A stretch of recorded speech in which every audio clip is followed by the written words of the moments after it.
फिक्र में अब उस 52 सेकंड की बात, जिसका सम्मान किस तरह करना है, यह शायद देश में पहली क्लास के छात्र से लेकर 75 साल के बुजुर्ग तक सभी लोग जानते हैं। लेकिन इसी 52 सेकंड पर इस वक्त बिहार में जबरदस्त कलेश चला हुआ है और इसका केंद्र है मुख्यमंत्री नीतीश कुमार, जिन पर राष्ट्रगान के अपमान का आरोप है और इन आरोपों की गर्मी से बिहार की सियासत उबल रही है।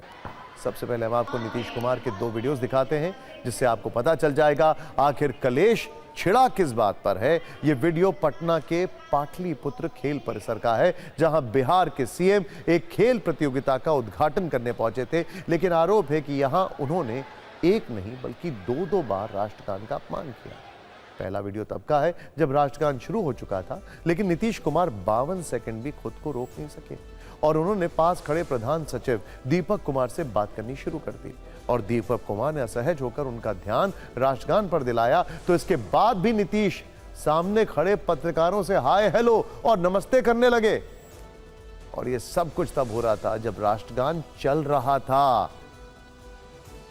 इसकी याद दीपक कुमार नीतीश को बार बार दिलाते रहे, लेकिन नीतीश नहीं रुके। एक और वीडियो उस वक्त का है जब सीएम नीतीश कुमार समारोह स्थल पर पहुंचे थे, तब मंच को संचालित कर रहे शख्स ने राष्ट्रगान शुरू करने के लिए कहा और सबसे खड़े होने का आग्रह किया, लेकिन आरोप है कि तभी नीतीश ने राष्ट्रगान रुकवा दिया और पहले स्टेडियम का चक्कर लगाने निकल पड़े। आप लोग जहां हैं वहां खड़े हो जाइए राष्ट्रगान के लिए। आप सभी से अनुरोध है, कृपया राष्ट्रगान के सम्मान में अपनी अपनी जगह से खड़े हो जाइए।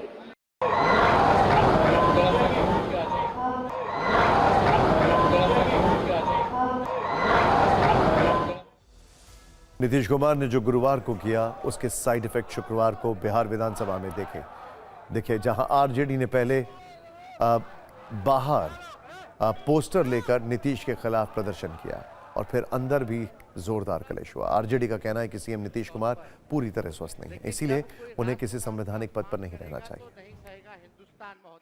अब प्रधानमंत्री के तो लाडले मुख्यमंत्री ने किया, तो लाडले मुख्यमंत्री को प्रधानमंत्री कुछ नसीहत देंगे, कुछ बोलेंगे, कुछ कहेंगे। देश का अपमान हुआ, राष्ट्रगान का अपमान हुआ। जैसे दिमागी काम नहीं कर रहा है माननीय मुख्यमंत्री जी का, तो इस्तीफा करके अपना बेटा को बना ले। चूंकि हमारे नेता परिवारवाद से भागते हैं, आप भी जानते हैं। वो लोग परिवारवाद, इंटरनेशनल परिवारवाद करता है, जो सब जानते हैं। अंतर्राष्ट्रीय परिवारवाद के अध्यक्ष लोग हैं, पूरा परिवार उसी में है। आप देख ही रहे हैं, आप छिपा नहीं है। एक से एक बढ़कर हरकत है। 10 साल में संसार विनाश हो जाएगा। तो इस तरह का बात कोई मुख्यमंत्री बोल सकता है जिसकी मानसिक स्थिति ठीक हो? 19 सेकेंड के वीडियो के आधार पर आप नीतीश कुमार जी की समग्रता में मूल्यांकन कर रहे हैं, यह कहीं से न्यायोचित नहीं है। मुझे लगता है कि उनकी स्थिति सही नहीं है और इस स्थिति में वो एक बड़े प्रदेश के मुख्यमंत्री हैं, तो इस देश के प्रधानमंत्री को और होम मिनिस्टर को सोचना चाहिए कि बिहार किसके हाथों में है। कोई अपमान नहीं हुआ, बेवजह भटकाने का काम लोग कर रहे हैं करके।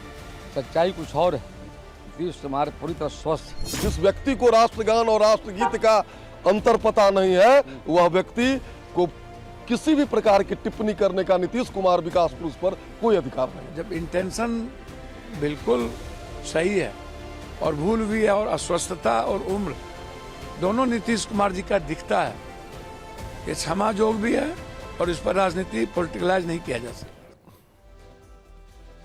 बिहार में राष्ट्रगान के अपमान वाली सियासी कलह पर हमने आप फिक्र के सभी फैंस के लिए एक और फाइल तैयार की है, जिससे आपको यह पता चलेगा कि राष्ट्रगान को लेकर आखिर नियम क्या कहते हैं और क्या इसे तोड़ने पर किसी को सजा भी हो सकती है।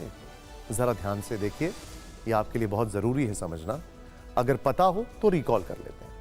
भारत के राष्ट्रगान के नियम भारतीय राष्ट्रीय ध्वज संहिता 2002 के तहत निर्धारित किए गए हैं।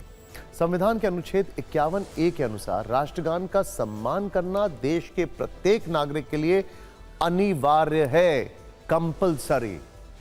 राष्ट्रगान आचार संहिता के अनुसार राष्ट्रगान के वक्त सावधान मुद्रा में खड़े रहना आवश्यक है। राष्ट्रगान के शब्द या उसके संगीत में किसी प्रकार के परिवर्तन की अनुमति नहीं है।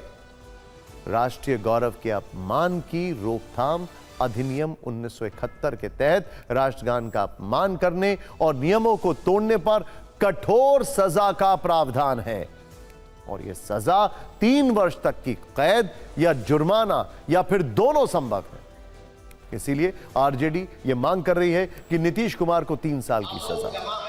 इसके लिए बिहार के मुजफ्फरपुर में नीतीश के खिलाफ मुकदमा भी दर्ज किया गया है। वैसे देश का राष्ट्रगान भारत के रहने वाले प्रत्येक व्यक्ति के लिए गर्व और गौरव का विषय है। इसीलिए पूरी ईमानदारी के साथ इसका सम्मान किया जाना चाहिए, फिर चाहे वो आम जनता हो या कोई नेता। मौलिक जिम्मेदारियों के तराजू में सब एक समान।